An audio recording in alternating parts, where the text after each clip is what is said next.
ধারণ করে মানব কল্যাণের জন্য জগতে অবতীর্ণ হন। সেই লীলা কথা ভগবান শ্রীকৃষ্ণের জন্ম কাহিনী এবং ভগবান শ্রীকৃষ্ণের অন্যান্য যে অবতার তার পুঙ্খানুপুঙ্খ বিবরণ এই শ্রীমদ্ ভাগবতে রয়েছে। এবং শ্রীমদ্ ভাগবতের মধ্যে তাই শুরুতে যেমন জ্ঞানের কথা বলা হয়েছে, পাশাপাশি এখানে ভক্তির কথাও বলা হয়েছে। সাধারণত আমরা শ্রীমদ্ ভাগবতকে ভক্তিশাস্ত্র বলি। ভক্তির ব্যাখ্যা বিশ্লেষণ যে কত দূর অগ্রসর হতে পারে তা শ্রীমদ্ ভাগবত পাঠ না করলে আমরা জানতে পারতাম না। আমরা ভক্তি বললে অনেক সময় খানিকটা ইমোশনকে বুঝি, কিন্তু ইমোশন যে সর্বত্র ভক্তি তা নয়। ভগবত ভক্তি কি করে লাভ করতে হয় তার প্রণালীবদ্ধ সুন্দর ব্যবস্থা আলোচনা এই শ্রীমদ্ ভাগবতের মধ্যে রয়েছে। তাই ভগবানকে আপন করে ভালোবাসার যে যে পদ্ধতি তা আমরা এই শ্রীমদ্ ভাগবতের মধ্যে পাব।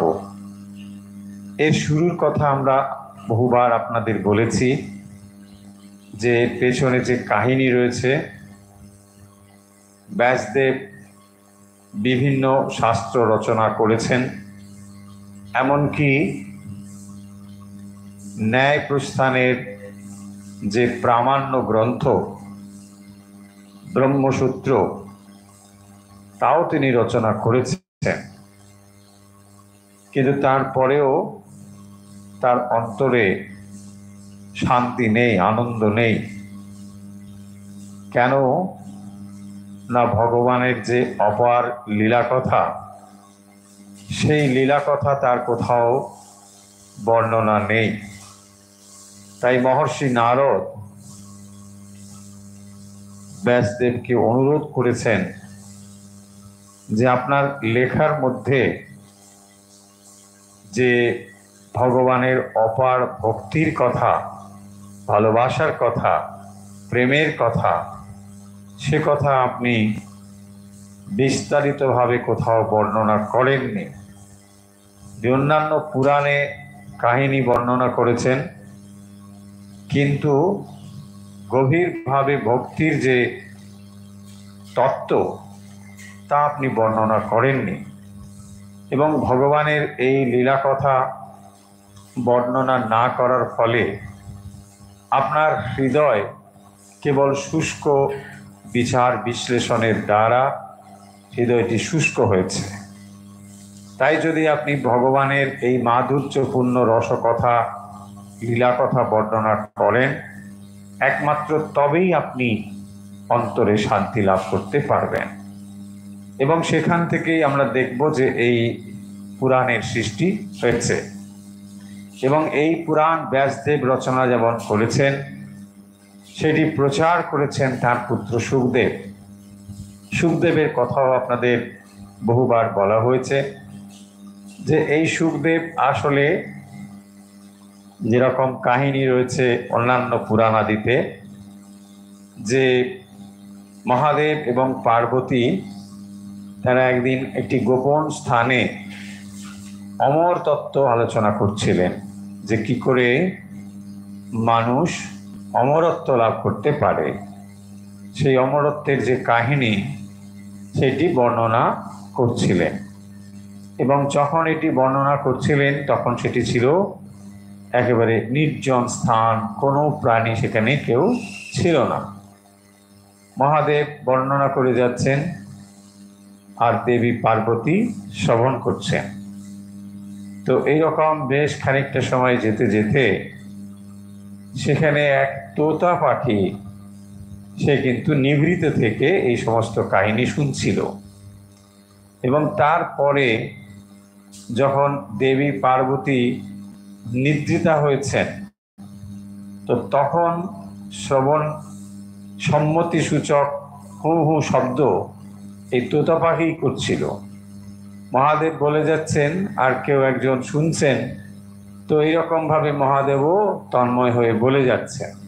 তো অনেকক্ষণ পরে যখন তিনি বুঝতে পারলেন আসলে দেবী নিদ্রিতা, তার জায়গায় তোতা পাখি সে সম্মতিসূচক শব্দ করেছে। এটি জানার পরে মহাদেব খুবই ক্রুদ্ধ হলেন এবং তখন ওই পাখিটিকে তাড়া করলেন।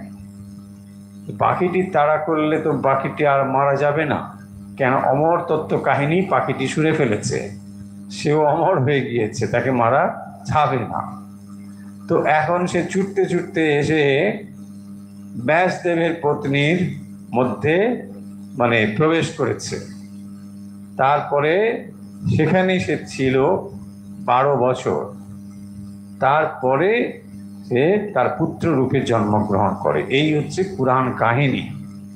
এবং তারপরেই তিনি যখন 12 বর্ষ পরে জন্মগ্রহণ করেছেন, তার বর্ণনা কিন্তু আমরা এই ভাগবতের মধ্যেও পাব। এই সমস্ত কাহিনী রয়েছে। এবং তারপরে এই শুকদেব, যিনি ব্যাসদেবের পুত্র, তিনি পরম পবিত্র এবং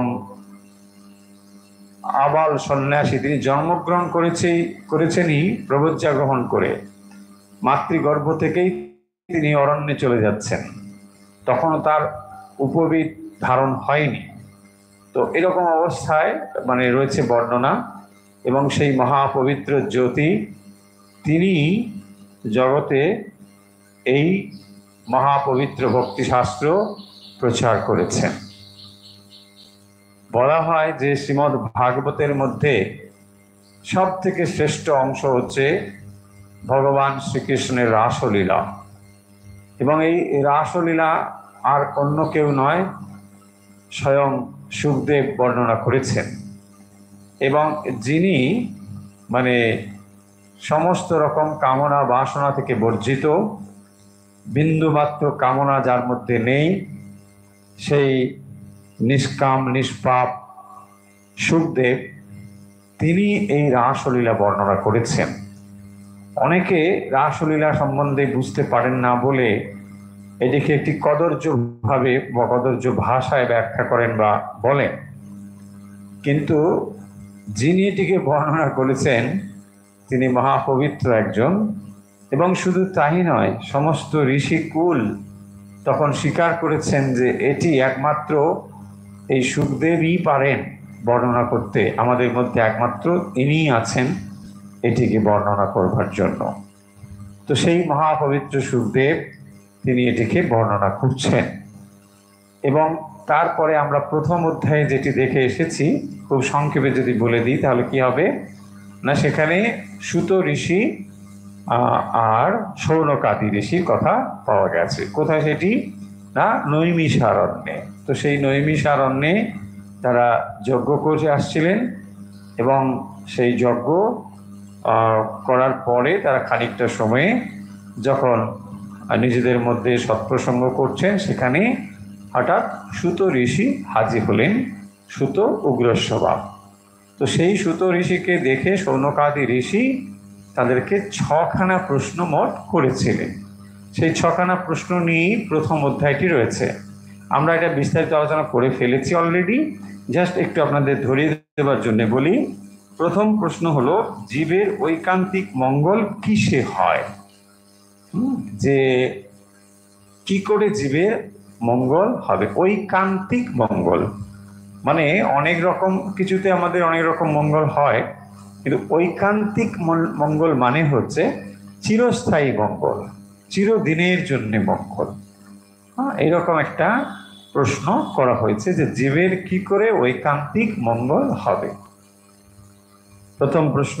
দ্বিতীয় প্রশ্ন হচ্ছে যে সমস্ত শাস্ত্রের সার কি? অনেক রকম শাস্ত্র তো রয়েছে, বহু শাস্ত্র, তাই আমাদের জীবন তো ছোট। এখন এত শাস্ত্র পাঠ করে আমরা তো অনেক সময় বিভ্রান্ত হয়ে যাই। তাই প্রশ্ন করা হয়েছে যে সর্বশাস্ত্রের সার কি, এটা জানতে চাই। সেই জন্যে দ্বিতীয় জিজ্ঞাসা, সর্বশাস্ত্রের সার কি?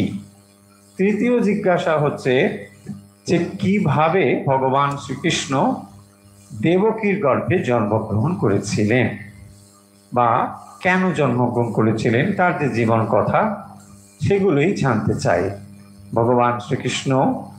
তাহলে আমরা এই ভাগবতের মধ্যে, শ্রীমদ্ ভাগবতের মধ্যে আমরা শ্রীকৃষ্ণের লীলা কথাই খুঁজে পাবো সব জায়গায়। তবে শুধু যে শ্রীকৃষ্ণের কথা আছে তা নয়, এখানে আরো অনেক বিষয় এখানে আনা হয়েছে, অনেক বিষয় রয়েছে, কিন্তু প্রধান হচ্ছে ভগবান শ্রীকৃষ্ণের কথা এখানে রয়েছে। তাই প্রশ্ন করা হয়েছে যে তিনি কিভাবে দেবকীর উদরে জন্মগ্রহণ করলেন এবং তার অন্যান্য যে কথা সেগুলো জানতে চাই। তারপরে তিনি আর কি কি অবতার হয়েছেন। ভগবান শ্রীকৃষ্ণ অনেক রকম রূপে অবতার হয়ে এসেছেন, তবে তার অন্যান্য বিষয়গুলো আমাদের কাছে জানা নেই, তাই আমরা সেটা জানতে চাই।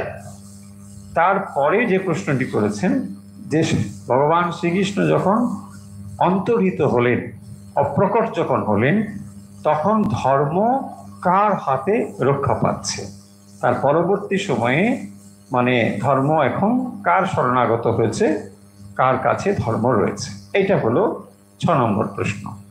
এই প্রশ্নগুলো করেছেন শৌনকাদি ঋষি কার কাছে? সুত ঋষির কাছে। এইভাবে প্রথম অধ্যায়টি শেষ হয়েছিল। এর আগের দিন আমরা দ্বিতীয় অধ্যায়ের ফাইলটা শুরু করেছিলাম, কিন্তু যান্ত্রিক কারণে অনেক সময় একটু ত্রুটি হয়েছিল বলে আমরা এটাও বলেছিলাম যে পরে আমরা একদিন এটা বলে দেবো। তাহলে চলুন আজকে আমরা দ্বিতীয় অধ্যায়টা দেখে নিই। অনেকে বলেছেন যে সবগুলো শ্লোক বইতে পাওয়া যাচ্ছে না, যে বইটি আপনাদের ফলো করতে বলা হয়েছে। দেখুন, এর জন্য হতাশ হবেন না, বেশি চিন্তিত হবেন না, উদ্বিগ্ন হবেন না। এটা যেখানে যেটা নেই নেই, সেখানে যেটা রয়েছে রয়েছে। অর্থাৎ যে পিডিএফ আপনাদের কাছে পাঠানো হচ্ছে সেটা যদি ফলো করতে পারেন করুন, যদি না পারেন কিচ্ছু নেই, মন দিয়ে শুনুন তাহলেও হবে, জিনিসগুলো শুনলেও হবে। এমন নয় যে মানে বই ধরে ধরে তারপরে কি হচ্ছে না হচ্ছে এরকম, এটা হলে ভালোই, আর না হলে অত উদ্বিগ্ন হওয়ার কিছু নেই। কারণ শ্রীমদ্ ভাগবত হচ্ছে এমন একটি পুরাণ, অনেক পুরনো তো বটেই, আর এটাকে বিভিন্ন সময়ে অনেকে, বিশেষ করে বাংলা শুধু নয়, ভারতের অনেক মানে আঞ্চলিক ভাষাতে এটাকে অনুবাদ করা হয়েছে। তাই বাংলা পুরাণ পাওয়া যায়, মানে বাংলা ছন্দে লেখা পুরাণ, পুরাণের কথাগুলো রয়েছে, কিন্তু ব্যাপারটা হচ্ছে বাংলায় লেখা। আমরা কিন্তু সেটা পড়ছি না, আমরা পড়ছি মূল সংস্কৃত যে পুরাণ সেটি পড়ছি, এবং সেখান থেকে যে অনুবাদগুলো বা যে কাহিনীগুলো সেখান থেকে আমরা বলছি। তো এই ধরনের বই খুব বেশি সংখ্যক যে রয়েছে তা কিন্তু নয়। আর অনেকে জানতে চেয়েছেন যে বই বলে দিন, আমরা কিনে নিচ্ছি কোন বই ইত্যাদি। এখন আপনি কটা বই কিনবেন, এটার জন্য হয়তো আপনাকে 5-6টা বই কিনতে হতে পারে। সেটা না করে, মানে কেন বলছি 5-6টা, কোনো বইটাতে হয়তো তার শব্দার্থ দেওয়া রয়েছে, কোনো বইটিতে তার শব্দার্থ দেওয়া নেই, শুধু সরলার্থ রয়েছে, ফলে সেটা আপনি কি করে ফলো করবেন। আবার এটা এত মোটা একটা ভলিউম বই যে সেখানে সব মানে এতে পাবেন না। কেউ হয়তো তার কয়েকটা স্কন্ধ ধরেছে, কেউ বিশেষ করে 10ম স্কন্ধ ধরেছে, এই রকম ধরনের বই পাওয়া যায়। তাই এইসব ব্যাপারে কনফিউজড না হয়ে আমরা যে পিডিএফটা দিচ্ছি একটু একটু করে সেটা যদি ফলো করেন করুন, আর কথাগুলোকে একটু মন দিয়ে শুনুন, তাহলেই হবে। এটা মানে শোনার বিষয়, মন দিয়ে শুনলেই এটা হবে। দ্বিতীয় অধ্যায়ে আমরা বলেছিলাম ইতি সম্প্রশ্ন সংহৃষ্ট বিপ্রাণাম রৌমহর্ষণী প্রতিপূজ্য বচস্তেষাম প্রবক্তুম উপচক্রমে। এটা হলো 1 নম্বর শ্লোক, দ্বিতীয় অধ্যায়। এখানে এর অর্থ হচ্ছে বিপ্রাণাম ইতি সম্প্রশ্ন সংহৃষ্ট।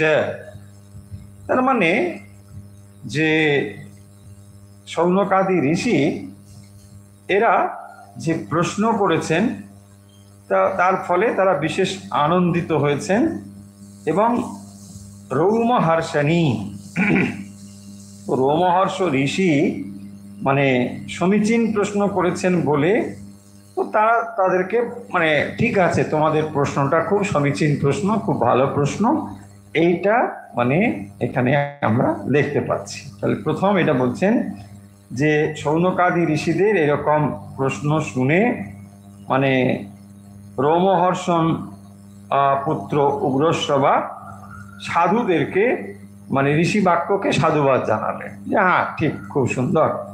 ইতি সংপ্রশ্ন সংহৃষ্ট বিপ্রাণাম রৌমহর্ষণী প্রতিপূজ্য বচস্তেষাম প্রবক্তুম উপচক্রমে। এই হলো এর অর্থ। তার মানে যখন শৌনকাদি ঋষি যে প্রশ্ন করেছেন, 6টি প্রশ্ন মূলত আমরা বললাম, এই প্রশ্নটা যে ঠিকঠাক হয়েছে এইটা এন্ডোর্স করছেন সুত ঋষি, বলছে হ্যাঁ ঠিক, ভালো প্রশ্ন, তোমরা ভেরি গুড প্রশ্ন, খুব ভালো হয়েছে। তাহলে এবারে তিনি কি করবেন, কথা বলা শুরু করছে। সেটা আমরা 2 নম্বর থেকে পাচ্ছি। এটা একটা ইম্পর্টেন্ট শ্লোক, সুত উবাচ, এটা একটা ইম্পর্টেন্ট শ্লোক। সুত কি বলছেন, ইয়ম প্রব্রজন্তম অনুপেত উপেত কৃত্যম দৈপায়নো বিরহ কাতর আজুহাব পুত্রেতি তন্ময়তয়া तरवो अभिनेदुः तम सर्वभूत हृदयम मुनिनाम आनतस्मि। तो এখানে সুত উবাচে, সুত ঋষি কথা বলা শুরু করছেন। সুত ঋষি বলছেন, কি বলছেন, তিনি এই শ্লোকে যে সুখদেবকে প্রণাম জানাচ্ছেন। কথা বলবার শুরুতেই তিনি মানে যেহেতু এই কথা তিনি প্রত্যেকে শুনেছেন, ব্যাসদেবের থেকে শুনেছেন, তাই ব্যাসদেব এবং তার পুত্র সুখদেব, তিনি এই সুখদেবের প্রতি প্রণাম জানাচ্ছেন। কি বলে জানাচ্ছেন, ইয়ম প্রব্রজন্তম, ইয়ম প্রব্রজন্তম। প্রব্রজন্তম কথার অর্থ হচ্ছে, আমরা বাংলায় প্রবজ্জা শব্দ দেখতে পাই। প্রবজ্জা মানে যখন সন্ন্যাস গ্রহণ করে তাকে বলা হয় প্রবজ্জা গ্রহণ। তাহলে প্রব্রজন্তম, প্রব্রজন্তম মানে যিনি সন্ন্যাস গ্রহণ করেছেন।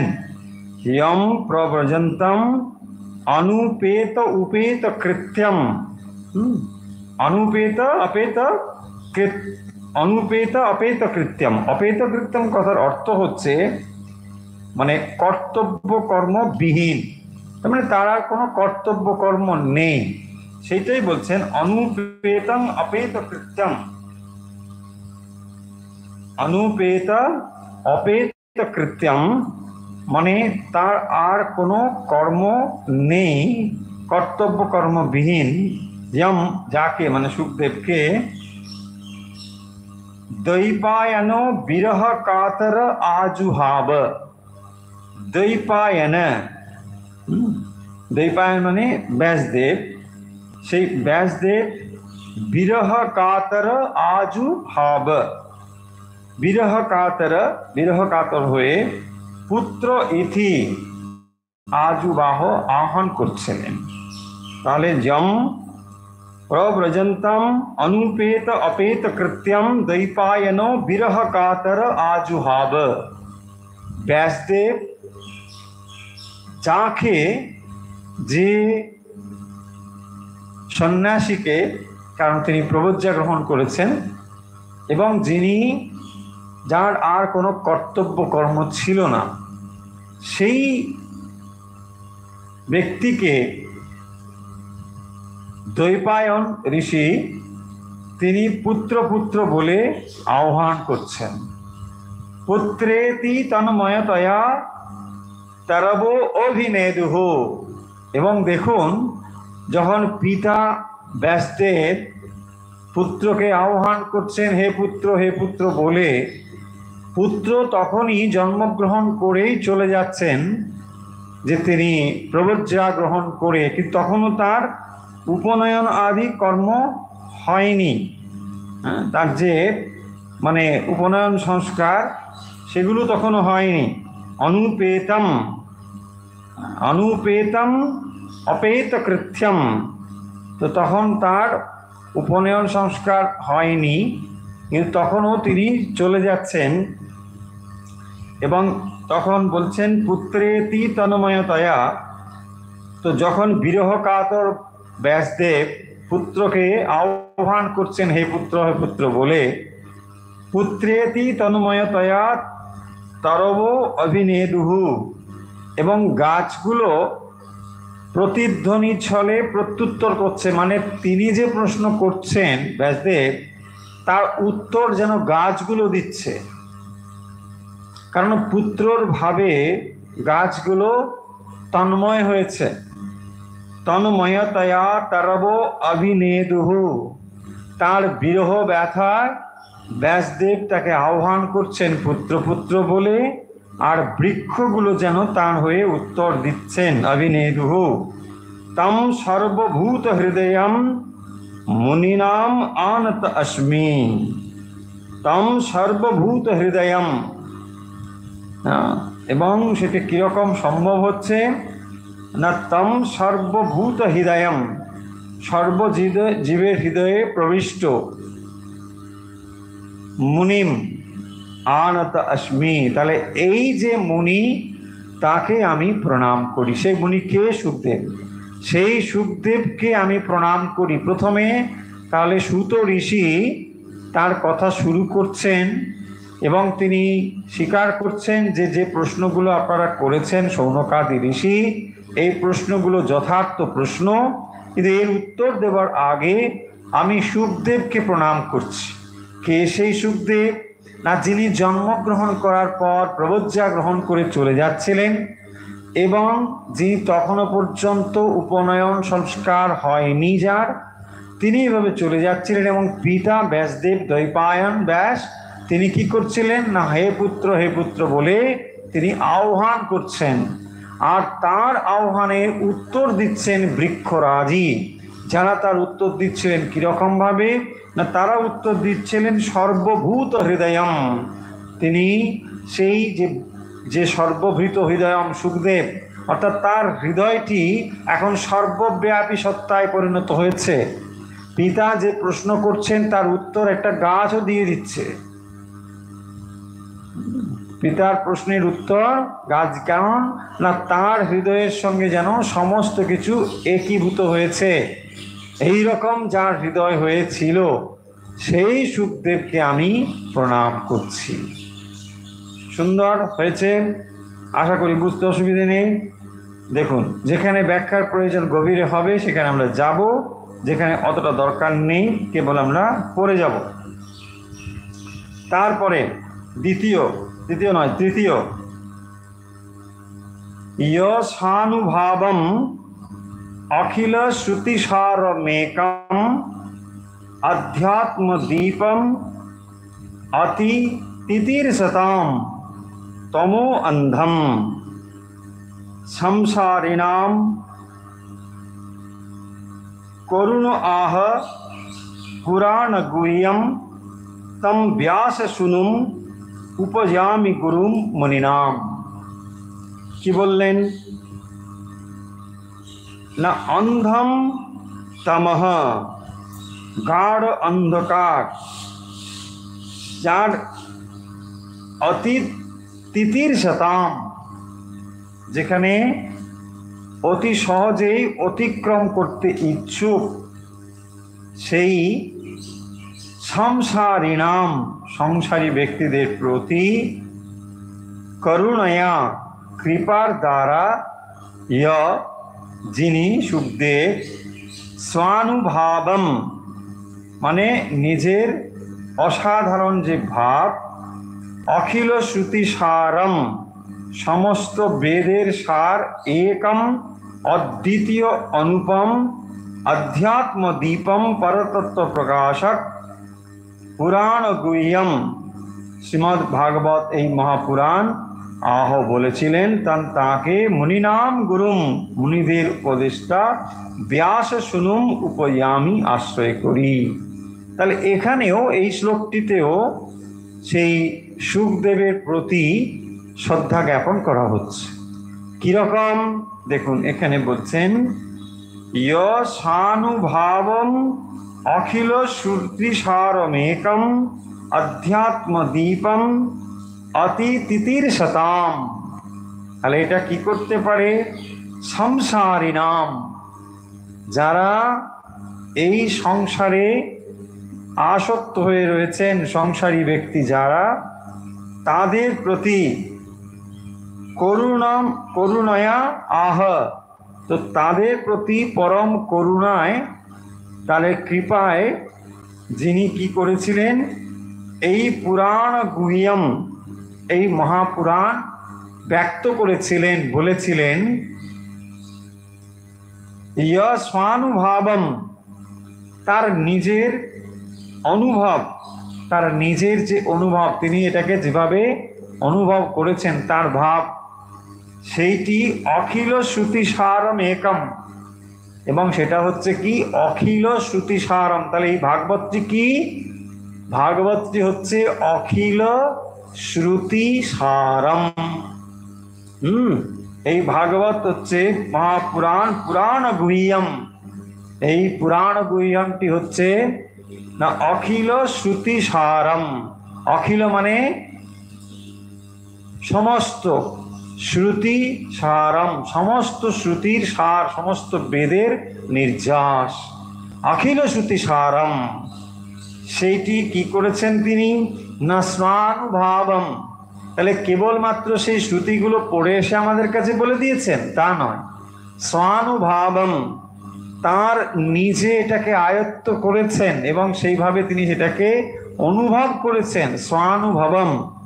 তো সেই যে স্বানুভাব, সেইটি তিনি আমাদের কাছে দিচ্ছেন। এবং এটা কিরকম বলছেন, তম অন্ধম,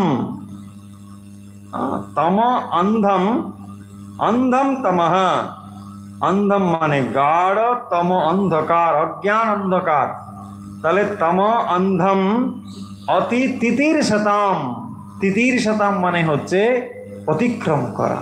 তাহলে অতি তিতির্ষতাম মানে সহজে যেটা অতিক্রম করতে পারে। কি অতিক্রম করতে পারে? সংসারী নাম। তাহলে সংসারীদের এই যে অন্ধ তমসা, অন্ধকার, গাঢ় অন্ধকার সংসার, তাকে সহজেই অতিক্রম করতে পারে। কিসের দ্বারা? না এই যে অধ্যাত্ম দীপম, সেই যে অধ্যাত্ম দ্বীপ। তাহলে এই অধ্যাত্ম দ্বীপটি হচ্ছে কি? না এই ভাগবত কথা। সেই ভাগবত কথাটি হচ্ছে পরতত্ত্ব প্রকাশক অধ্যাত্ম দীপম পুরাণ গুহ্যম। তাহলে এই যে পুরাণ শাস্ত্র যেটা আমরা পড়তে চলেছি শ্রীমদ্ ভাগবত, সেটি হচ্ছে অধ্যাত্ম দীপম। এটি অধ্যাত্ম দ্বীপ। প্রদীপ হলে কি হয়? প্রদীপ হলে যতই ঘন অন্ধকার হোক তাহলে ভয় নেই, কারণ আমার কাছে দ্বীপ আছে।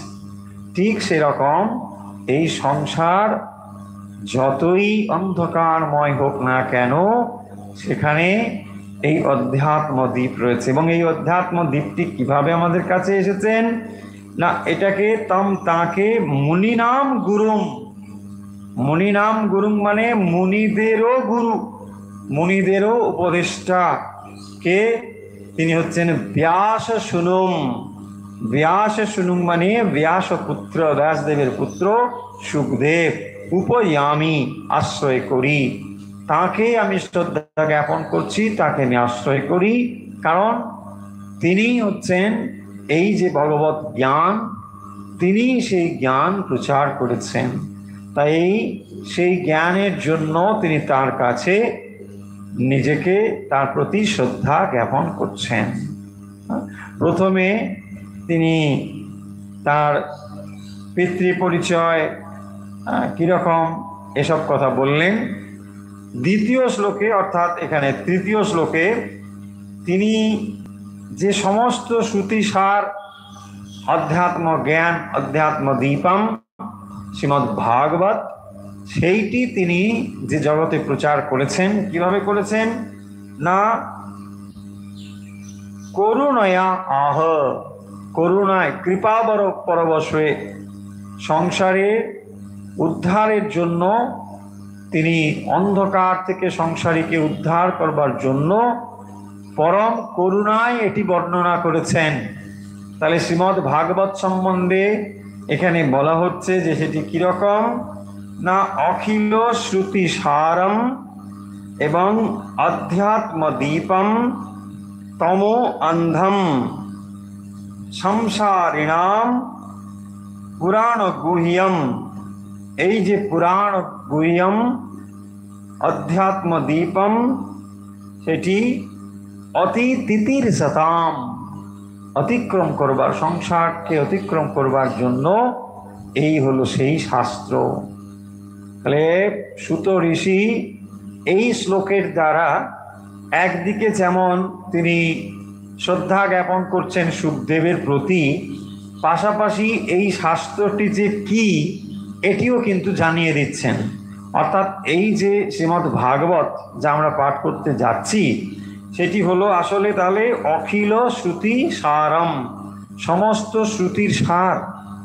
শ্রুতির মধ্যে তাহলে কি রয়েছে? শ্রুতির মধ্যে আমরা উপনিষদের মন্ত্র পাচ্ছি, কিন্তু সেই সমস্ত মন্ত্রকে তারই নির্যাস আমরা এই মানে যে পুরাণ কাহিনী ভাগবত তার মধ্যে পাব। কিন্তু সেটিকে আমরা কিভাবে পাব না এটি সরস কাহিনীর সঙ্গে সংযুক্ত করে পাব। এবং সেটাকে কে ব্যাস বর্ণনা করছেন? স্বয়ং ব্যাসদেবের পুত্র শুকদেব। সেই শুকদেব ঋষি তিনি এটা বর্ণনা করছেন এবং তাকেই তিনি সুত ঋষি শ্রদ্ধা জ্ঞাপন করছেন। তাহলে 3 নম্বর শ্লোকটা আরেকবার বলে দিই, তাহলে শুনে নিন, নিশ্চয়ই মনে থাকবে। স্বানুভাবম অখিল শ্রুতিসারমেকম অধ্যাত্ম দীপম অতি তিতির্ষতাম তমোন্ধম সংসারিণাম করুণ আহ পুরাণ গুহ্যম তম ব্যাস শুনুম উপজামি গুরুম মুনীনাম। তাহলে মুনীনাম গুরুম, তাহলে সুখদেবকে কি বলা হয়েছে? তিনি হচ্ছেন মুনীনাম গুরুম, মুনিদেরও গুরু, মুনিদেরও উপদেষ্টা, মুনিদেরও উপরেও তিনি। তাহলে সেই যে ব্যাসদেবের পুত্র সুখদেব, যিনি ব্যাস শুনুম উপয়ামি, তাকে আমি শ্রদ্ধা জ্ঞাপন করছি। তিনি কিরকম? সংসারিণাম তমো অন্ধম অতি তিতির্ষতাম, যারা সংসার জ্বালায় জ্বলে পড়ে যাচ্ছে, সংসারের থেকে যাদের উদ্ধারের কোনো রাস্তা নেই বলে মনে হয়, তাদের জন্যই তিনি পরম করুণায়া বলেছে, করুণায়া আহ। তাহলে পরম করুণায় তিনি পরম কৃপা করে এই অন্ধতম থেকে মানে গাঢ় অন্ধকার থেকে সহজে অতিক্রমের জন্য সমস্ত বেদের নির্যাস, অখিল শ্রুতি সারম, সেই যে গুহ্য পুরাণ সেটাকেই তিনি নিয়ে এসেছেন। তাহলে দেখুন, যিনি আমাদের সংসার বন্ধন থেকে মুক্তির কথা বলেন, যিনি সংসার বন্ধন থেকে মুক্তির কথা আমাদের বলে দেন, মুক্তির পথ দেখিয়ে দেন, তিনি পরম করুণায় এই কাজটি করেন। তার নিজের কোনো প্রয়োজন নেই, তিনি মুক্ত, সদা মুক্ত, কিন্তু তিনি পরম করুণায় জীবের উদ্ধারের জন্য এই জ্ঞান দিচ্ছেন। এবং সেটি কি না সমগ্র শ্রুতির সার, সমগ্র শ্রুতির নির্যাস।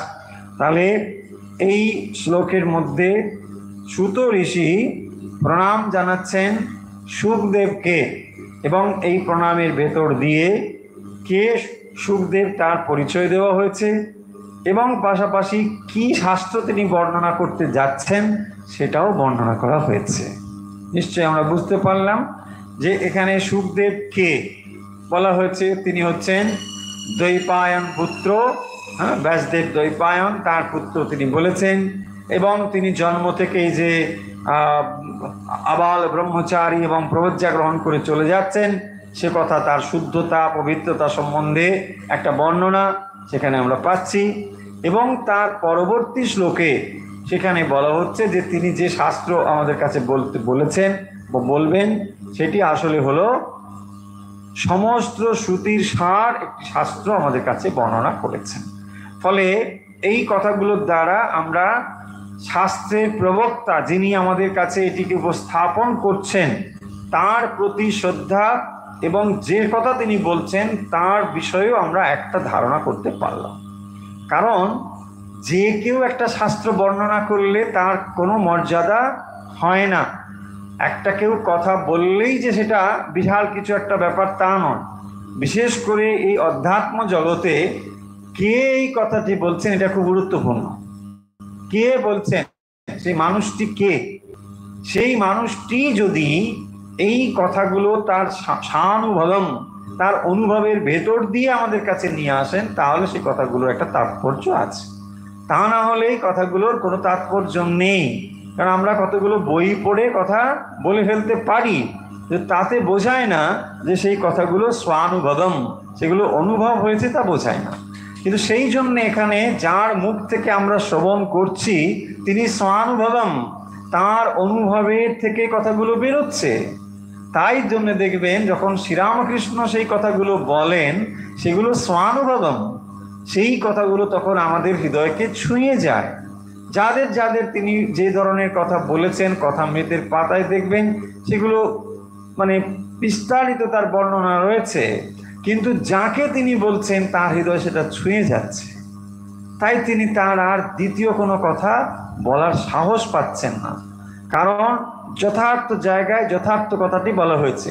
কিন্তু যদি অন্য কেউ সেই কথা বলে তাহলে কিন্তু তার ওই রকম প্রতিক্রিয়া হবে না। কারণ শ্রীরামকৃষ্ণ স্বানুভবম, তার অনুভব থেকে সে কথাগুলো বলছেন এবং তার হিতাকাঙ্ক্ষী তিনি। তাই সেই দৃষ্টিকোণ থেকে যখন সেই কথাগুলো বলেন সেগুলো মানুষের হৃদয়কে ছুঁয়ে যায়। তাই যথার্থ লোকগুরু যারা, যথার্থ লোক শিক্ষক যারা, তারা এই রকম সম্পন্ন গুণসম্পন্ন হবেন এবং তবেই সেই কথাগুলো মানুষের কাছে পৌঁছবে। সেই জন্য শ্রীরামকৃষ্ণ বলছেন, ওরে চাবরাস ছাড়া হয় না, চাবরাস চাই, পাওয়ার অফ অ্যাটর্নি চাই। যে কেউ দাঁড়িয়ে লেকচার দিলে সেটা কাজ হবে না। দাঁড়িয়ে একটা লেকচার দিয়ে দেবে, কি হবে? কিছুই হবে না। ইতো নষ্ট ততও ভ্রষ্ট, তারও কিছু হবে না, যাকে বলছে তারও কিছু হবে না। সেই জন্য চাপরাস চাই, মানে একটা অথরিটি তার মধ্যে চাই। সেই অথরিটি থেকে যদি কেউ কথা বলে তখন দেখবেন আপনার হৃদয়ে সেগুলো ছুঁয়ে যাবে। হয়তো সে বিরাট মানে ভাষাবিদ তা নয়, সে যে কথাগুলো বলছে সেগুলো হয়তো আমরা ব্যাকরণের নিরিখে যে সব একেবারে তুল্যমূল্য সব কমপ্লিট সেন্টেন্স পাচ্ছি, পারফেক্ট সেন্টেন্স পাচ্ছি, তা নাও হতে পারে। কিন্তু যে যে শব্দ তিনি উচ্চারণ করছেন, যে যে ভঙ্গি তিনি ব্যবহার করছেন, সেগুলোই হচ্ছে যথেষ্ট মানুষের হৃদয়কে ছুঁয়ে যায়। হয়তো কোনো শব্দই করছেন না, হয়তো একবার দৃষ্টিপাতই করেছেন, সেই দৃষ্টি আপনার অন্তরকে পূর্ণ করে দিতে পারে। সেই রকমই হচ্ছেন এই সুখদেব, যিনি নিজে এগুলোকে অনুভব করেছেন এবং পূর্ণ জ্ঞানী। সেই সুখদেবই এই শাস্ত্র আমাদের কাছে তুলে ধরছেন। তাহলে দেখুন, তিনি একদিকে পরম জ্ঞানী, আবার ভগবানের লীলা মাধুর্যকেও তিনি আমাদের সামনে তুলে ধরছেন। সেই কারণের জন্যে এই মানে শ্রীমদ্ ভাগবতী একটি পরম উপাদেয় শাস্ত্র হয়েছে। পরম উপাদেয় শাস্ত্র, যেখানে আপনি জ্ঞান এবং ভক্তির একটা সুন্দর মিশ্রণ খুঁজে পাবেন। আপনার অন্তরে যদি ভগবানের প্রতি বিন্দুমাত্র ভালোবাসা থেকে থাকে, বিন্দুমাত্র বলছি, তা যদি থেকে থাকে, এই শাস্ত্র পাঠে তা শত সহস্র গুণে বর্ষিত হবে, মানে বর্ধিত হবে, এ বিষয়ে কোনো সন্দেহ নেই। এটি এমন একটি শাস্ত্র, যদি মন দিয়ে আপনি শোনেন, মন দিয়ে পাঠ করেন, আপনার মনকে আপনার অলক্ষ্যেই টেনে নিয়ে যাবে।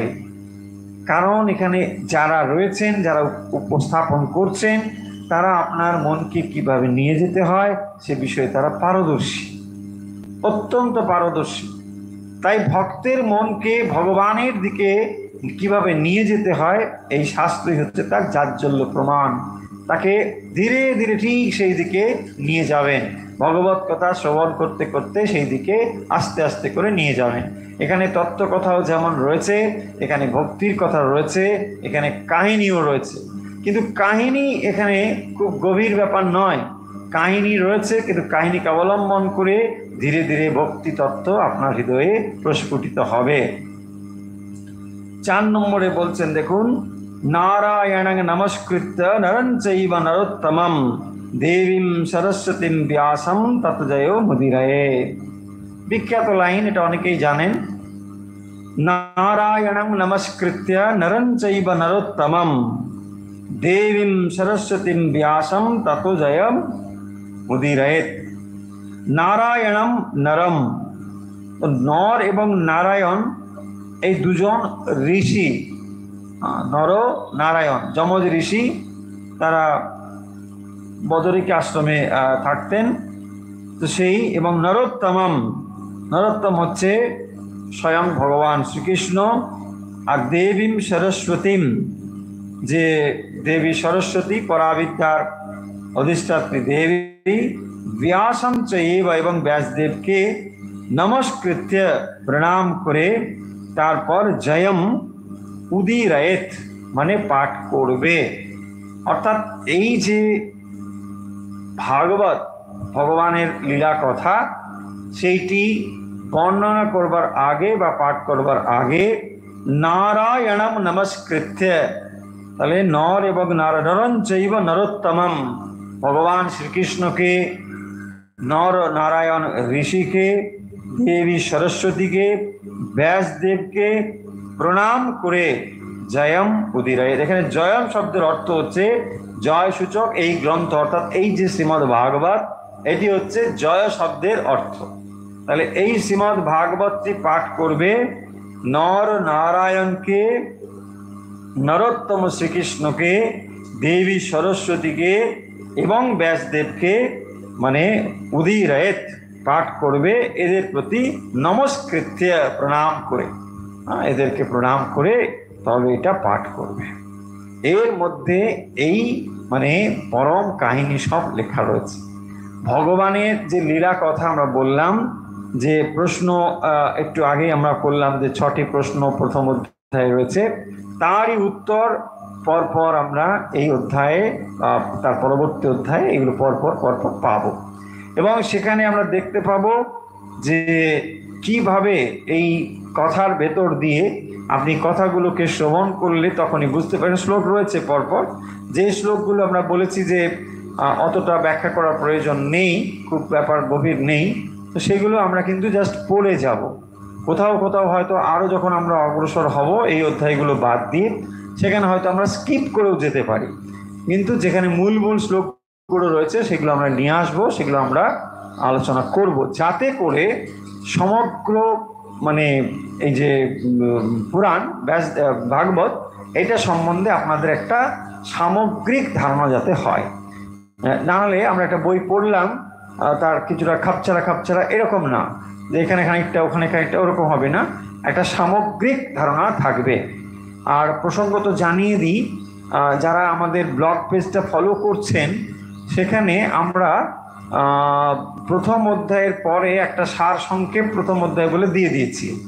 মানে সেখানে অধ্যায়টি শেষ হয়েছে, প্রথম অধ্যায়টি, তারপরেই আমরা দেখবেন সংক্ষেপে ওই অধ্যায়ের যে কথাগুলো আছে একসঙ্গে আমরা সহজ করে লিখে দিয়েছি, সেগুলো আপনি ফলো করতে পারেন। তারপরে এরকম দ্বিতীয় অধ্যায়টা যাবে, দ্বিতীয় অধ্যায়ের পরে যে সার সংক্ষেপ যাবে সেটাও আমরা সেখানে এরকম দিতে চেষ্টা করব। এইভাবে ফলো করলে আপনারা এর মধ্যে কথাগুলো পেয়ে যাবেন। মূল যে বিষয় হচ্ছে, আমরা এই পর্যন্ত যে শ্লোকগুলো পড়লাম, আরও খুব বেশি আজকে শ্লোক পড়ছি না, কারণ অনেকগুলো শ্লোক পড়লে পরে আপনারা অনেক সময় মানে ঠিক বুঝতে পারেন না। এই শ্লোকগুলোর মধ্যে আজকে যে 3টি শ্লোক পড়লাম, এই 3টি শ্লোকই কিন্তু গুরুত্বপূর্ণ শ্লোক। কারণ 4 নম্বর শ্লোকটা সহজই তুলনামূলকভাবে, 2 এবং 3 নম্বর এই দুটো অবশ্য আমাদের জানতে হবে। 2 এবং 3 নম্বর শ্লোকের মধ্যে যেটা মূল বক্তব্য, সেটা হলো এই যে সুত ঋষি প্রথমে কথা বলা শুরু করেছেন। সুত ঋষি কথা বলা শুরু করাতে তিনি প্রথম শুকদেবের প্রতি তার শ্রদ্ধা জ্ঞাপন করছেন, এবং এই শুকদেব যে কে সেটা আমাদের কাছে বলে দিচ্ছেন, যে শুকদেব হচ্ছেন এই, তাকে আমি প্রণাম করছি। তিনি কে না, দৈপায়নের পুত্র, ব্যাসদেবের পুত্র ছিলেন তিনি। এবং তিনি বলছেন, এই যে অল্প কিছু শব্দ এখানে রয়েছে, তার দ্বারাই যে একটা পূর্ণ চিত্র পাওয়া যাচ্ছে, যে পিতা পুত্রের জন্যে তিনি সন্ন্যাস নিয়ে চলে যাচ্ছেন, আর তার পেছনে তিনি তাকে আহ্বান করছেন, ডাকতে ডাকতে যাচ্ছেন, হে পুত্র, হে পুত্র বলতে বলতে। এবং তখনও তার মানে উপনয়ন সংস্কার হয়নি, এরকম অবস্থায় রাখতে রাখতে তিনি যাচ্ছেন। এই কথাগুলোর ভেতর দিয়ে একটা ধারণা আমাদের কাছে তৈরি হচ্ছে যে এই শুকদেব আসলে কত পবিত্র ছিলেন, এবং সংসারের আসক্তি থেকে তিনি কত কত দূরে ছিলেন। সেই মানুষটি যিনি নাকি এই পবিত্র গ্রন্থটিকে আমাদের সামনে নিয়ে আসছেন। এবং কিভাবে এটা নিয়ে আসছেন আপনারা সকলেই তা জানেন, যে সেখানে মানে অর্জুনের নাতি পরীক্ষিত, তো সেই পরীক্ষিত তিনি অভিশাপগ্রস্ত হয়েছেন, এবং সেই অভিশাপগ্রস্ত পরীক্ষিতকেই তো এই কথাগুলো বলা হচ্ছে। তো সেখানে কে বলেছিলেন না, শুকদেব বলেছিলেন। সেই কথাগুলো শুনেছেন এই পরম্পরা ক্রমে সুত ঋষি ইত্যাদি, এবারে সে তারাই এটা বলছেন এখানে। এই হচ্ছে কাহিনীর এইভাবে মানে শুরুটা। তো কাহিনীটা শুকদেবী প্রচার করেছেন, ব্যাসদেব তার রচনা করেছেন, এবং তিনি পুত্রকে এইভাবে পবিত্র জেনে, পুত্র এইটি প্রচার করবার অধিকারী এটা জেনে তিনি এটাকে প্রচার করেছেন। তাই সুত ঋষি প্রথমে শুকদেবের প্রতি তার শ্রদ্ধা জ্ঞাপন করছেন, কারণ যিনি এত পবিত্র, এবং তিনি বলছেন যে সর্বভূত হৃদয়ম মুনিনাম আনত अस्मि। তো এই যে তরব অভিনেদুহ, গাছগুলো তাঁরই ভাষায় যেন কথা বলছে। বাবা জিজ্ঞাসা করছেন আর গাছগুলো যেন তার উত্তর দিচ্ছেন। আমরা ঠিক এই একই রকম বর্ণনা খানিকটা হলেও পাবো যখন আমরা আমরা আমরা শ্রীকৃষ্ণ কথা পড়ব, সেখানে দেখবেন এই আরও পরে রয়েছে, তো সেখানে এই কথাগুলো আসবে, যেখানে ব্রজগোপীরা মানে যখন শ্রীকৃষ্ণ বিরহ অনুভব করছেন, তখন তারা গাছগুলোকে জিজ্ঞাসা করছেন, তোমরা কি আমাদের শ্রীকৃষ্ণকে দেখেছ? তিনি কোথায়? গাছগুলো তো গাছগুলো তখন শান্ত হয়ে চুপ করে আছে। তখন বলতে, নিশ্চয়ই তোমরা তার তার স্পর্শ অনুভব করেছো, তা নাহলে তোমরা এত শান্ত হয়ে গেলে কি করে? মানে এত সুন্দর কবিত্বময় বর্ণনা সেখানে রয়েছে।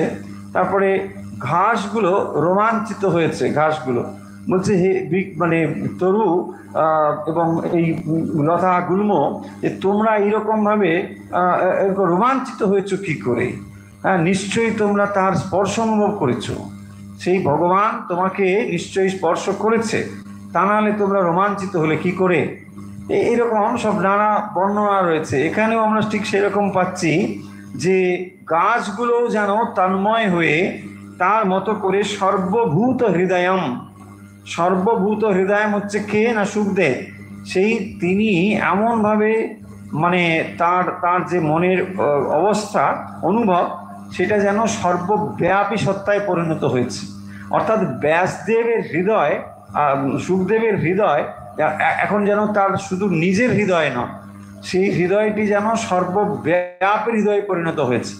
তাই বাবা যেখানে যেখানে প্রশ্ন করছেন, বৃক্ষরাজই যেন তার উত্তর দিচ্ছে, কারণ বৃক্ষ সেই সর্বব্যাপী সত্তার সঙ্গে যেন এক হয়েছেন। অর্থাৎ এইটি বোঝানোর জন্যে যে এই শুকদেব যিনি এত পবিত্র প্রবজ্জা গ্রহণ করে চলে যাচ্ছেন, তিনিও সর্বব্যাপী সেই চৈতন্যকেই হৃদয়ে অনুভব করেছেন, এবং সেভাবেই তিনি অগ্রসর হয়ে যাচ্ছেন। ফলে এই এই বিপুল সুন্দর মানে অপূর্ব সুন্দর এক কাহিনী এখানে রয়েছে। এবং এই পরীক্ষিতের মধ্যেও কম কথা নেই, যে পরীক্ষিত আমরা বলেছিলাম যে এই পরীক্ষিত যখন মানে গর্ভে ছিলেন তখন তাকে মেরে ফেলার জন্যে মানে অস্ত্র পাঠানো হয়েছিল এবং তার ফলে যাতে ওই গর্ভেই সে মারা যায়। কিন্তু আমরা জানি যে ভগবান শ্রীকৃষ্ণ তাকে রক্ষা করেছিলেন, গর্ভ থেকে, মাতৃগর্ভ থেকে তাকে রক্ষা করেছিলেন। এবং সেই মাতৃগর্ভ থেকে তিনি যে তাকে রক্ষা করেছিলেন ভগবান শ্রীকৃষ্ণ, সেইটি তিনি ওই ওই মাতৃগর্ভ থেকে একটা দৃশ্য তিনি দেখেছিলেন, যেখানে তাকে রক্ষা করেছিলেন ভগবান স্বয়ং জ্যোতি রূপে, সেখানে গিয়ে তাকে রক্ষা করেছিলেন। মাতৃগর্ভে তখন আছেন, এমন জন্মের পর থেকে তিনি সর্বত্র সেই জ্যোতিকে খুঁজে বেড়ান, সেই পরম পুরুষ কে যে আমাকে রক্ষা করেছিলেন। এবং সেই জন্যে তিনি, তার নাম হয়েছে পরীক্ষিত। পরীক্ষিত, ইক্ষিত মানে ইক্ষণ, দেখা, বীক্ষণে মোহ যায়। ঠাকুরের আমরা প্রেয়ার করি যখন, তো বীক্ষণে মানে ইক্ষণ, তো ইক্ষণ মানে দেখা, পরীক্ষা, ওখানেও সেই ইক্ষা ধাতু। তো সেই যে দেখা, তিনি কি করতেন, যে মানুষকে পেতেন তাকে দেখার চেষ্টা করতেন। তাহলে এই কি আমার সেই মানুষ যে আমাকে রক্ষা করেছিল? তার থেকেই তার নাম হয়েছে পরীক্ষিত। তো সেই পরীক্ষিত, যিনি এত মানে প্রজা পালক, একজন দায়িত্ববান রাজা, তিনিও কিন্তু একটা মানে পাপকর্ম করে ফেলেছেন। এবং সেখান থেকেই আমরা দেখতে পাচ্ছি যে এই শ্রীমদ্ ভাগবত কাহিনী শুরু হচ্ছে। সেখানে সুখদেব গিয়ে তাকে এই পরম জ্ঞানের কথা বলছেন, এবং সেই জ্ঞান প্রাপ্ত হলে পরে রাজা এই 7 দিনের মধ্যে তার যে কি করণীয় সেই কথা সেখানে উপদেশ দেওয়া হচ্ছে। এবং তার ফলে আমরা দেখতে পাবো যে এই জ্ঞান শুধু যে পরীক্ষিতকেই বলা হয়েছিল তা নয়, সেই পরীক্ষিত পরম্পরা ক্রমে যত ভক্ত এটাকে শ্রবণ করতে চান তারা এটাকে অন্তরে ধারণ করেন, এবং তার ফলে যুগ যুগ ধরে মানুষ সংসার থেকে উদ্ধারের রাস্তা খুঁজে পান। এই ভাগবতের মধ্যে সেই জন্যে যেটি রয়েছে সেটি হচ্ছে গভীরভাবে ভগবত প্রেমের আকর্ষণ রয়েছে এই কথার মধ্যে। আপনি কর্মজীবনে অনেক বড় হতে পারেন, অনেক কিছু করতে পারেন, কিন্তু অন্তরে যদি ভগবানের প্রতি ভক্তি ভালোবাসা না তৈরি হয় তাহলে সমস্তই বৃথা। বলা হয়েছে, এখানে আসবে, সে শ্লোকগুলো আসবে, পরপর আমরা সেগুলো ধীরে ধীরে পড়ব। অন্তরে ভগবত ভক্তি যদি না হয় তাহলে এগুলোর কোনো মূল্য নেই। একমাত্র উদ্দেশ্য হচ্ছে ভগবত ভক্তি, অন্তরে ভগবত ভক্তিকেই জাগাতে হবে। এবং ভক্তি যদি অন্তরে ঠিকভাবে স্ফুরিত হয়, ভগবান তার সমস্ত কিছু গ্রহণ করে থাকেন। যখন আমরা ভগবানের প্রতি ভালোবাসাকে অর্পণ করতে পারি না, তো তখন আমরা কি করি না, জাগতিক বিষয়ের উপর নির্ভর করি, যে এই জগৎ থেকে এই পেয়ে যাচ্ছি, ওই জগৎ থেকে ওই পেয়ে যাচ্ছি। যদি এই জগতের বস্তুর উপর আমরা নির্ভর করি তাহলে ভগবান যে আমাদের অন্তরে রয়েছেন এটা আমরা সেই কারণের জন্য অনুভব করতে পারি না। ভগবানের উপরে আমরা তখনই নির্ভর করতে পারবো যখন আমরা এটা অন্তত বুঝবো যে বাইরের কোনো বস্তুর তুলনায় মানে ঈশ্বরের যে মানে প্রীতি, তার যে প্রেম, তার যে সেগুলোর কোনো তুলনাই হয় না। যখন এটা আমরা বুঝবো তখনই দেখবেন মন ঈশ্বরের দিকে যাবে। তা না হলে জাগতিক কোনো একটি অভাব পূরণের জন্য আমরা সব সময় যদি এই জগতের দিকেই তাকাই তাহলে আর ঈশ্বরের স্থান কোথায়? পয়েন্ট হচ্ছে এইটাই যে ঈশ্বর এর দিকে যদি আমরা নির্ভর করি, ভগবান তার দায় গ্রহণ করেন। জাগতিক পিতামাতাও তো গ্রহণ করেন, ঠিক একই রকমভাবে ভগবান হচ্ছেন পরমেশ্বর, তিনি অবশ্যই গ্রহণ করেন। ভক্তের ভাব ভগবান নিশ্চয়ই গ্রহণ করবেন যদি তাকে আমরা ভালোবাসতে পারি। আর যদি ভগবানকে আমরা ভালোবাসতে না পারি তাহলে সর্বৈব বৃথা, সমস্ত কিছু অর্থহীন, এইটি বলা হয়েছে। কথা শেষ করব, তুকারামের একটা কথা মনে পড়ছে। ভক্ত তুকারাম, তার অনেক কথা আছে, তো তুকারাম মানে ওই প্রসঙ্গে মনে পড়ছে যে ভগবানের উপর নির্ভর করা বিষয়ে, ভগবানের উপর নির্ভর করলে যে ভগবান সব দিক থেকে তাকে রক্ষা করেন ভক্তকে, সেই বিষয়ে তুকারাম তিনি সকলেই জানেন যে ভগবানের নাম গান করেন আর এই নিয়েই তিনি থাকেন। তুকারাম ভগবানের পরম ভক্ত। যে একবার মানে তিনি সংসারের যে কি মানে আয় উপায়, সংসার কীভাবে চলবে, এইসব নিয়ে তিনি একেবারেই উদাসীন মানুষ। এসব নিয়ে তার মাথা কিছু নেই। তাকে যে কাজ দেওয়া হয় তিনি সেসব কিছুই করেন না, খালি ওই ভগবানের নাম করেন। তো এইরকম করে তাকে এবার ঠিক করা হলো কি কাজ দেওয়া যাবে, কি কাজ দেওয়া যাবে ঠিক করে করে তাকে একটা ওই আখের ক্ষেত মানে সেইখানে বসে পাহারা দেওয়ার কাজ দেওয়া হয়েছে।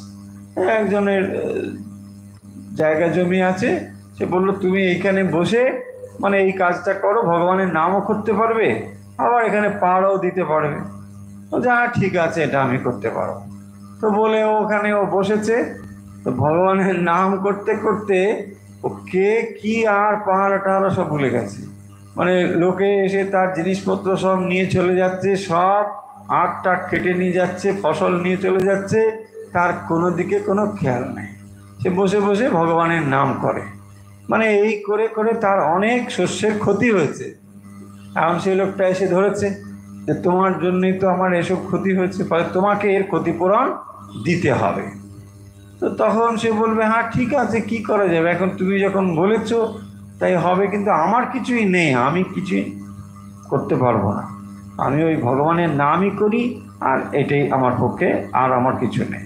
এবং আমরা সকলে জানেন না যে এই কাহিনী বলেওছিলাম যে এই তুকারামের যে যে স্ত্রী তিনি আমার উল্টো, তিনি আমার মানে এইসব মানে বিষয়ী মানুষ।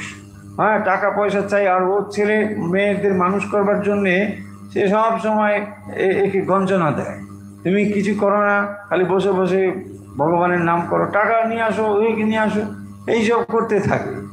এটা আমাদের কাছে খুব দুঃখের কাহিনী, কিন্তু তিনি এভাবে কীভাবে হ্যান্ডেল করছে দেখুন। তিনি ভগবানের কাছে গিয়ে বলছেন, বিঠ্ঠলজি বলছে, হে বিঠ্ঠলজি তুমি এত আমাকে ভালোবাসো যে আমার পত্নীর প্রতি আসক্তি যাতে না হয় সেই জন্য এরকম একটা পত্নী দিয়েছো, মানে না হলে আমি তো কি হতাম, তোমাকেই ভুলে যেতাম। মানে এমন এক পত্নী দিয়েছো যাকে আমি কোনো দিনই মানে তার প্রতি আসক্তি হতে পারবো না। হ্যাঁ, সে উঠতে বসতেই তাকে সমস্ত রকম মানে মন্ত্রতন্ত্র বলে। তো এইরকম অবস্থা, ওই তুমি অপদার্থ, তোমার দ্বারা চলবে না, এইসব নানা রকম, আর সংসারে তার অশান্তির শেষ নেই। তো এই যে তুকারাম তিনি একদিন গিয়ে ভগবানের কাছে বলছে, আরে সত্যি সত্যি তো আমার জন্যই ওর ফসলের ক্ষতি হলো, তো কি হবে এটা, প্রভু তোমাকে তো কিছু করতেই হবে, কি হবে। নেক্সট যখন আবার হারভেস্টিংয়ের টাইম হলো, তখন দেখা গেল যে এত ফসল হয়েছে, মানে গত কয়েক বছরে মানে তার থেকে 10 গুণ ফসল হয়েছে, এত ফসল। তো ওই লোকটা তখন অবাক হয়ে গেল যে আরে এত ফসল হয়েছে, আমার তো মাত্র সামান্য কিছু দিলেই আমার ক্ষতিপূরণ হয়ে যেত। তিনি সেই সম্পদগুলো রেখে, সেইগুলো রেখে বাকি সমস্ত ফসল পাঠিয়ে দিয়েছে এই তুকারামের বাড়িতে। তুকারাম না পাতে তাকে আনন্দে হচ্ছে, আরে ভগবান কি করেছেন, আমাকে এত ফসল তিনি বিলিয়ে দিচ্ছেন, সব গ্রামের যত লোক আছে নিয়ে যান নিয়ে যান, সব নিয়ে যান, সব নিয়ে আনন্দ। এই যে কাহিনীটা বললাম, মানে ভগবান সমস্ত কিছু গ্রহণ করেন যদি আমরা তার কাছে শরণাগত হতে পারি। এইটা ভগবানের এই সমস্ত লীলা কাহিনী এই ভাগবতের মধ্যে আছে। আমরা এখন তার একটু সবে শুরু করেছি, এখনো আমরা মানে সেই ভেতরে ঢুকিনি, যে যেখানে সেই রসটা আপনারা এখনো মানে পাবেন, আর ধীরে ধীরে মানে হবে, তখন বুঝতে পারবেন যে এর মধ্যে সত্যি কি আছে। আমরা যেগুলো বলছি এই কথাগুলো মনে হবে যেন খুব একটা বানিয়ে টানিয়ে বলছি, এখনো সেটা বোঝা যাচ্ছে না, কিন্তু যখন ভেতরে আমরা ঢুকবো তখন বুঝতে পারবো যে এই ভাগবতের মধ্যে কি সুন্দরভাবে এগুলোকে বর্ণনা করা হয়েছে। এবং বিশেষ করে ভগবানের লীলা কথা, শ্রীকৃষ্ণ কথা ওই 10ম স্কন্ধ থেকে যখন শুরু হবে, সেখানেও দেখতে পাবেন যে মানে কি অপূর্ব সব বর্ণনা রয়েছে, যে বর্ণনাগুলোই আপনার মনকে জগতের বিভিন্ন বিষয় থেকে আকর্ষণ করে নিয়ে চলে যাবে, মনেই হবে না যে অন্য কোনো কিছু বিষয়ে আমরা মন। আসলে দেখবেন মানুষের মন কি চায়, মানুষের মন আনন্দ চায়, যে কোনো মানুষের মন দেখবেন আনন্দকেই চায়। একটা সুন্দর আনন্দ চায়। তাই জন্য দেখবেন সে একটা মুভি দেখে, সে একটা কিছু করে, যা কিছু করে সবার পেছনে দেখবেন তার একটা আনন্দের বোধ, আর ওইটা করে তার ভালো লাগে, সেই জন্য সেটা করে। যখনই এই আনন্দের বোধ ওখানে থাকবে, যতদিন পর্যন্ত থাকবে, মানুষ ততদিন মানে উচ্চ জিনিসে মন দিতে পারবে। তাই উচ্চ জিনিসে তখনই সে মন দিতে পারবে যখন ওই বস্তু থেকে উচ্চতর আনন্দের সন্ধান সে পাবে। তখনই দেখবেন বিষয়গুলো আমাদের কাছে তুচ্ছ হয়ে যাবে। এই যে যারা যারা ভগবানের পরম ভক্ত, তারা মনকে বিষয় থেকে তুলে নিয়ে ঈশ্বরে যে দেয়, কি করে দেয়? তার মানে তারা এই বিষয়ের থেকে উন্নততর একটি আনন্দের সন্ধান পেয়েছেন বলে। উন্নততর আনন্দের সন্ধান না পেলে মানুষ কখনোই নিম্নতর সন্ধানকে, আনন্দের সন্ধানকে ছাড়তে পারে না। এটা সহজ মানুষের প্রবৃত্তি, এটাই। সেই কারণের জন্য এই ভাগবত কথা হচ্ছে সেই আরো আনন্দের রস, যেটি পেলে আপনি অন্য রসকে অবলীলায় ছেড়ে দিতে পারবেন, সেই কথাই এখানে রয়েছে। তাহলে কোনো একটা আনন্দের উৎস না পেলে মানুষ অন্য একটাকে ছেড়ে দিতে পারে না, এটা স্বাভাবিক ব্যাপার। তাই যখনই একটি উন্নততর আনন্দের সন্ধান আমরা পেয়ে যাই, তখন নিম্নতর আনন্দের জিনিসগুলোকে আমরা অবলীলায় ত্যাগ করতে পারি। তাই ভগবত আনন্দ হচ্ছে সেই রকমই একটি আনন্দ। শ্রীমদ্ ভাগবত আমাদের সেই বিষয়ে অত্যন্ত সাহায্য করবে। এইটি পাঠ করতে করতে আমরা সেই আনন্দের সন্ধান পাবো, সেই রসের সন্ধান পাবো, যার দ্বারা এই বিষয় রস তুচ্ছ হয়ে যাবে।